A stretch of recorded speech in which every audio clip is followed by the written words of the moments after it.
Morning, everyone. Dr. Eric, the fitness physician, where I talk about all things related to hormonal fitness, muscle medicine, health and performance optimization, and so much more. So I've been starting a new kind of a mini series on body composition and nutrient partitioning, and specifically how you do body partitioning, basically how the foods that you eat, how they have a powerful impact on your body, how they can shape your body.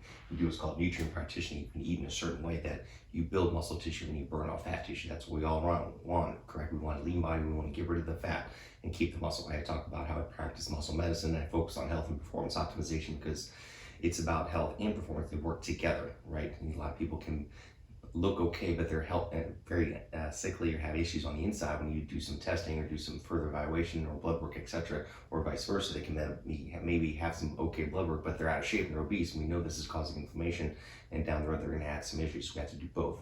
So if you missed my first video, check that one out. I started talking about this, and I'm going to continue. This is going to be a long series. I'm going to break it up and talk about different things in between too, of course. But basically, again, we're talking about nutrient and body partitioning and how we can create an optimal health environment to improve our health and performance. So a lot of people, especially when it comes to weight loss, and it comes down to the body's set point, right? People have heard of what's called a set point. In other words, your body's set at to be a certain way. So I'm, whatever, 170 pounds, 175 pounds. So that's where I'm going to be. So I can gain weight, but eventually my body's going to get back right. I'm going to burn it off. My metabolism is going to adjust, etc., to the point where I'm back down to 175. If I lose a lot of weight, eventually I'm going to come back up. My metabolism is going to slow. I'm going to get hungry, etc. All these compensatory mechanisms.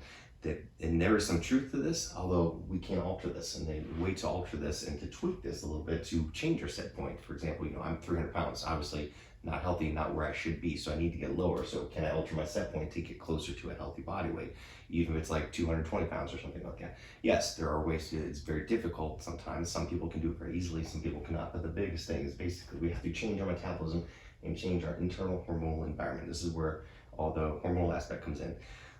As I've talked about before, obviously nutrition is a huge thing, right? And the whole calories in versus calories out model, but the hormonal environment, like I talked about in the last video, is massively important too. They're both important. It's not exclusive.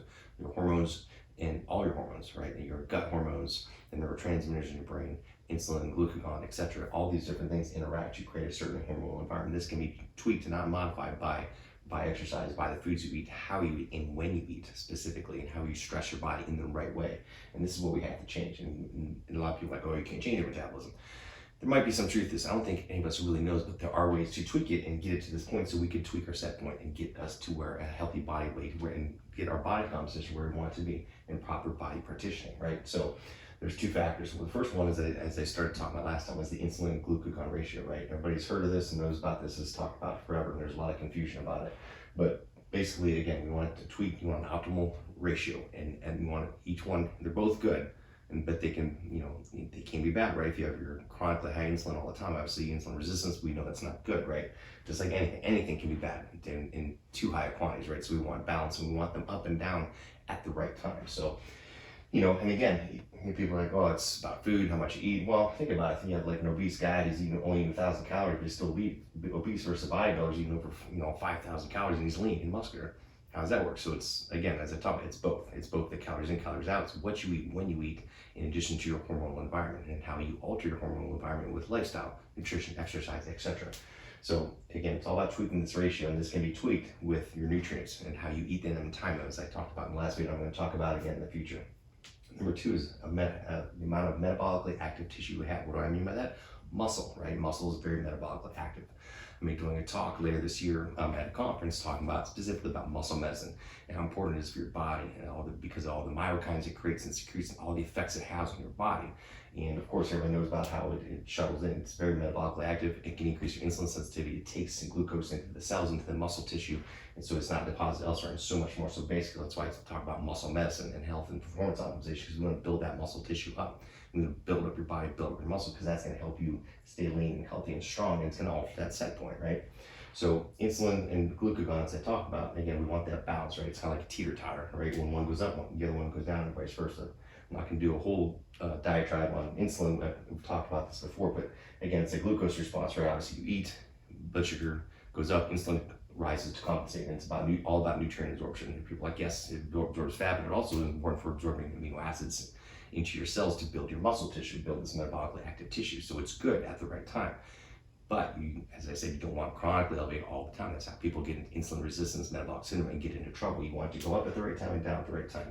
But you don't want to shut off completely these whole things about, oh, insulin's bad, just never eat carbs, fast, every day of the week, etc. These extremes, it doesn't work because you need insulin. Otherwise, you're going to waste tissue and you're going to be gaunt. You're going to have some problems. Glucagon, again, does the opposite, right? When your blood sugar is low, it's going to cause glucose release from the liver, from your muscles, glycogen stores, and more. And again, you're going to get that breakdown of fat, and it's going to cause glycogen to break down, release, and fat to break down, release fats. That's what you want. Again, you want this at the right time. So again, when one's high, the other one's lower, and vice versa. They're both always coming and being secreted. There's never all or none kind of phenomenon. But obviously, again, that ratio can be tweaked, and that's how you do it in nutrition. And like I talked about in the last video, and what I'm going to talk about in the future is how you eat and when you eat. And so again, it's not altering this ratio, getting that right at the right times, increasing metabolic active tissue in order to change metabolism in your internal hormonal environment. That's what it's all about. It sounds tricky, and it can be, but usually it's pretty straightforward, and I'm going to talk about that. So let me know if you like this video. Please tune in for the next episode. I'm going to talk about this again more, because I love talking about this stuff, and I want to get everyone healthy. I want you to live your prime life. That's why I call it Prime X. It's about priming your body so you can be a healthier version of yourself, and again, live to give. So you can not only feel good about yourself, but you're going to feel better about others and treat others good as well. So everyone have an awesome week. I want you to please like and share this video. DM any comments below. Let me know what you want to hear about. And like I said, please like and share this post. Check out all my social media channels. I'm doing telemedicine all across the country at primexweightloss.com or drericprimex.com. Please check it out. And I hope everyone has a great week, and we'll talk to you soon. Bye.